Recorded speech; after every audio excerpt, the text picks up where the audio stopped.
우리 함께 봉독한 말씀을 통해서 성소를 지으라 두 번째 말씀으로 예수로 덮으라 라는 제목으로 말씀을 나누도록 하겠습니다. 지난 시간을 통해서 하나님께서 이스라엘 백성들에게 광야에서 성막을 지을 것을 명령한 말씀을 나누었습니다. 하나님께서 그 광야 척박한 땅에서 정말 하루하루 살아가는 것이 힘든 그들을 향하여서 하나님의 거룩한 성막을 지으라고 하는 힘에 겨운 그 사명을 허락하신 이유는 오직 한 가지, 하나님께서 그들과 영원히 함께하기를 소망하셨기 때문입니다. 하나님의 거룩성은 결코 죄악된 죄인들과 함께 하지 못하십니다. 그러나 그 죄인들과 함께할 수 있는 유일한 길은 그들 가운데 하나님이 임하는 거룩한 성소가 있는 것입니다. 그 하나님의 거룩한 성소가 있는 한 죄인이 이 세상에 관영하다 할지라도 하나님은 그곳에 계시며 그 성소 가운데 계시는 만군의 야훼 하나님으로 인하여서 모든 열방이 구원을 얻는 은혜를 얻게 되는 줄로 믿습니다. 그러니 우리는 마음의 성소를 지어야 되는 줄 믿습니다. 우리가 아무리 죄인이라 할지라도 마음의 성소를 지으면 주님은 그 성소에 늘 함께하여 주십니다.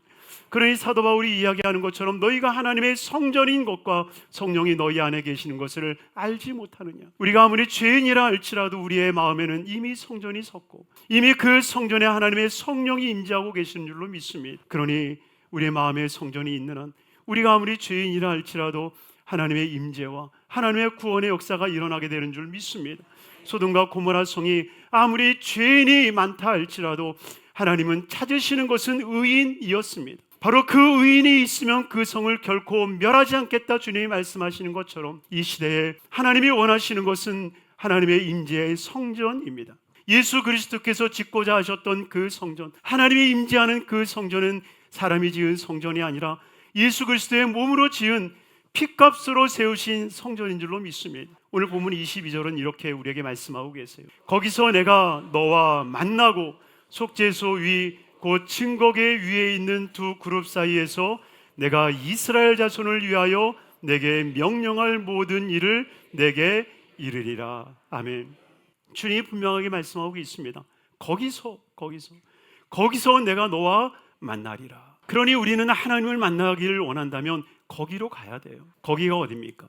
바로 하나님이 만나시겠다고 말씀하신 증거궤라는 거예요. 여러분, 우리가 하나님의 거룩한 성전에 와서 예배를 드리는 목적은 하나님을 만나기 위함입니다. 그렇다면 이 성전은 증거궤가 돼야 돼요. 우리 성전이 증거궤가 되지 않으면, 우리 마음이 하나님의 거룩한 증거궤가 되지 않으면 하나님의 임재, 하나님의 말씀하심은 이루어지지 않는다는 것입니다. 주님이 만나시겠다라고 말씀하셨던 그 증거궤가 과연 어떤 자리인가? 우리가 말씀을 나누면서 하나님을 늘 만나고 동행하는 거룩한 삶이 되기를 주님으로 축원합니다. 그 첫째는 말씀이 있는 곳에서 주님이 만나시겠다 우리에게 선언하고 계시는 겁니다.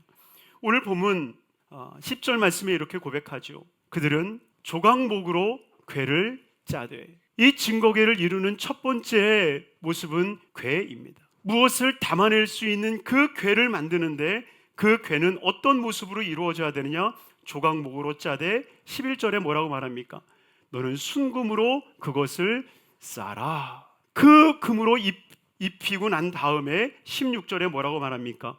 내가 내게 줄 증거판을 궤 속에 둘지라. 여러분, 여기서 말하는 조각목은 무엇이며 또 그것을 덮고 있는 금은 무엇이고 그 안에 들어가 있는 증거궤는 무엇입니까? 그 조각목이라고 하는 것에 금을 덮는데 이 조각목은 마치 광야의 길을 걸어가는 우리의 삶을 주님이 말씀하고 있는 거예요.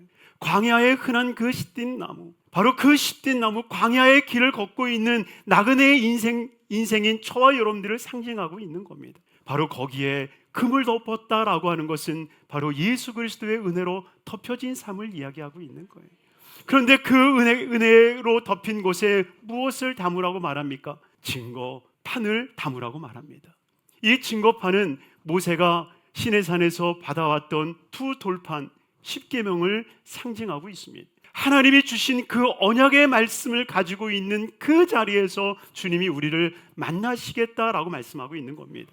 그러니 사랑하는 성도님들이요, 우리가 정말 주님을 만나기를 원한다면 주님이 주신 그 언약, 주님이 주신 말씀을 우리 안에 받아들일 수 있는 삶이 되어야 됩니다. 주님이 만나시는 그 자리, 주님이 우리에게 말씀하시는 그 자리는 그 궤에 언약판을 담아놓은 그곳에서 주님이 만나 주시는 거예요. 잊혀진 마을을 쓴 김효서 목사님도 독일 유학을 갔을 때에, 신학하면 독일이거든요. 그 독일에 가서 신학을 배우겠다라고 하는 그 부푼 꿈을 가지고 갔는데 첫 시간에 교수가 물어보더라는 거예요. 혹시 이 성경이 하나님 말씀이라는 것을 믿는 사람 손들어봐. 그랬더니 이 목사님이 저요 하고 손들었는데 자기밖에 손을 안 들었더래요. 교수가 당신 어디서 왔어? 묻는데 한국에서 왔습니다. 그랬더니 교수가 하는 얘기가, 한국은 샤머니즘이 풍부하기 때문에 성경을 온전히 하나님 말씀으로 믿지만 독일에 왔으니 열심히 공부해서 성경이 하나님 말씀이 아니라는 것을 알고 돌아가라고, 그런 이야기를 하더라는 거예요. 우리는 성경 66권의 모든 말씀이 하나님 말씀임을 우리는 믿습니다. 여러분, 우리는 때때로 말씀을 골라 먹지 않습니까? 축복의 말씀은 내 거, 회개의 말씀은 저 사람 거, 기적의 말씀 내 거, 징계의 말씀 저 사람 거. 여러분, 이렇게 구분하고 우리가 말씀을 읽지 않습니까? 그러나 회개의 말씀도 경고의 말씀도 하나님이 내게 하시는 말씀임을 우리가 깨달아야 됩니다. 그래야 할 때에 하나님의 말씀이 내 안에 온전히 담겨질 때에 하나님의 살아계신 말씀이 그때서야 들려지기 시작하는 거예요. 말씀을 말씀으로 여기고, 말씀을 귀히 여기며, 말씀을 묵상하고 그 말씀으로 복되어지는 삶이 되기를 주님의 이름으로 축원합니다. 두 번째로, 주님은 어디서 만난다고 말씀하십니까? 바로 속죄가 있는 자리에서 우리를 만나시겠다 말씀하고 계십니다. 오늘 본문 17절 말씀에 보면 순금으로 속죄소를 만들되, 여러분, 이 속죄소는 무엇입니까? 바로 21절에 나와 있는 것처럼 속죄소를 궤 위에 얹고, 바로 그것을 이 궤 위에 덮으라라고 말씀하고 있는데, 마치 그릇에 뚜껑이 있는 것처럼 이 궤 안에 하나님의 증거궤를 두고 그 위에 그 속죄소를 덮으라라고 말씀하고 있는데, 실상 이 증거궤 속에는 훗날에 만나의 항아리가 들어가고요, 그리고 아론의 쌍난 지팡이가 그 안에 들어갑니다. 그래서 그 두 가지를 그 증거궤 안에 넣어두라고 주님이 말씀하고 있죠. 결국 하나님을 시험했던 만나 항아리와 하나님의 절대적인 주권 앞에 대항했던 그 이스라엘의 죄를 그 안에 넣어버려 두시고 하나님이 그 위에 속죄소를 덮어버리시는 거예요. 달리 말하면 우리의 죄성을 하나님의 은혜로 덮어버리는 거예요. 여러분, 이것은 무엇을 상징하느냐? 우리의 죄가 있다 없다? 있다 없다? 있다는 거예요. 그러나 하나님의 그 은혜로 말미암아 그 죄는 덮어졌다라고 하는 거예요. 우리가 어느 순간인가 꼬리표를 떼는 순간 그냥 의인이 돼버리고 그냥 하나님의 자녀가 되니 교만해지고 하나님보다 내가 더 앞서는 삶이 되는 겁니다. 이것은 우리가 이 세상을 살아가는 동안에 항상 하나님을 시험할 수밖에 없는 존재고 하나님의 권위 앞에 도전할 수밖에 없는 죄인임을 말씀하고 있는 겁니다. 그러나 그 죄임에도 불구하고 하나님의 은혜로 그것을 덮어주시는 거예요. 괜찮아, 너가 아무리 꿈틀거려도 내가 이 속죄소로 그것을 덮어버리면 나올 수가 없어. 이 하나님의 속죄의 은혜가 있는 자리, 바로 이 자리에서 주님이 우리를 만나시겠다라고 말씀하고 있는 거예요. 그러니 우리가 주님을 만나는 자리에는 늘 속죄의 은혜를 찬양할 수 있어야 됩니다. 우리의 죄가 용서받은 것, 그리고 예수 그리스도의 보혈의 핏뿌림이 있는 것, 이것을 고백하고 이것을 노래하며 이것을 찬양할 때에 살아계신 하나님께서 우리를 만나주시고 우리에게 말씀하여 주시는 것입니다. 여러분이요, 정말 우리의 죄가 주홍같이 붉다 할지라도 하나님의 그 은혜는 우리를 덮어버리시는 거예요. 완전히 그것이 없는 것처럼 덮어버리시는 거예요. 여러분, 이것이 우리의 평생의 은혜가 되어야 됩니다. 우리의 죄를 고백하며 하나님의 은혜로 덮여지는 것을 고백할 때에 하나님은 그 자리에서 만나 주십니다. 그러니 온전히 예수 그리스도의 그 속죄를 바라며 늘 구하는 삶이 되기를 주님으로 축원합니다. 마지막 세 번째는 두 그룹 이 보혈이 있는 곳에서 주님이 만나시겠다라고 말씀하고 계십니다. 오늘 본문 18절 말씀 함께 읽도록 하겠습니다. 그러므로 그룹 둘을 속죄소 두 끝에 쳐서 만들되. 아멘. 하나님은 궤를 만들고 그리고 속죄소로 그것을 덮습니다.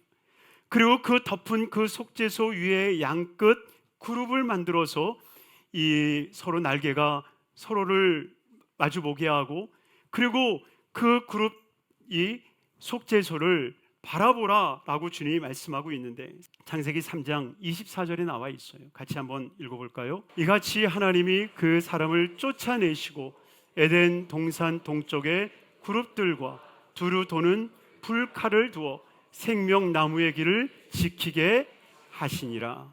여러분, 그 그룹들이 하는 일들이 무엇입니까? 생명나무를 지키는 일이에요. 그 생명나무를 지키는 겁니다. 누구도 빼앗아가지 않도록, 누구도 빼앗아가지 아니하도록 그 그룹들은 생명나무를 지키는 거예요. 여러분, 그룹들이 무엇을 향하여 있습니까? 속죄소를 향하게 합니다. 달리 말하면 이 그룹들이 하는 일은 속죄소를 바라보며 마치 생명나무를 지켰던 그룹들이 이제는 그 속죄소를 지키는 거예요. 어떠한 흑암의 세력이 와서 빼앗아가지 아니할 수 있도록 그 그룹들이 그 보혈을 지키는 겁니다. 사랑하는 성도님들이요, 악한 원수 마귀들은 끊임없이 저와 여러분들의 삶 가운데 그 보혈을 빼앗아가려 합니다. 보혈의 능력을 빼앗아가려 합니다. 보혈의 찬양을 부르지 못하게 하고, 보혈을 외치지 못하게 하고, 보혈의 기도를 하지 못하게 하고, 보혈의 설교를 하지 못하게 합니다. 그러나 사랑하는 성도님들이요, 하나님께서는 우리에게 은혜를 허락하여 주셔서 그 보혈을 지키시는 거예요. 하나님의 말씀이 담겨진 그 궤와 우리의 죄를 덮어주신 속죄소와 그리고 그 속죄소 위에 뿌려진 그 피를 보호하는 그 그룹들의 모습 속에 하나님 우리를 만나주시는 거예요. 하나님의 말씀이 있고 보혈이 있는 그 자리에서 우리를 만나주시는 겁니다. 하나님을 만나는 그 자리는 변화의 역사가 일어나게 되어 있습니다. 그러니 우리가 예수를 만난다면, 우리가 이 살아계신 하나님을 만나게 되면 우리의 삶은 변화되는 줄 믿습니다. 저주에서 축복으로 변화되고요, 질병에서 건강함으로 변화되고요, 온전한 삶으로 회복되어지는 줄로 믿습니다. 그러니 사랑하는 성도님들이요, 주님을 만나시길 바랍니다. 다른 데서 만나는 게 아니라 하나님의 거룩한 보혈로 만나시길 바랍니다. 그 보혈의 자리, 그 자리에서 주님을 만날 때 우리의 삶은 변화되게 될 줄 믿습니다.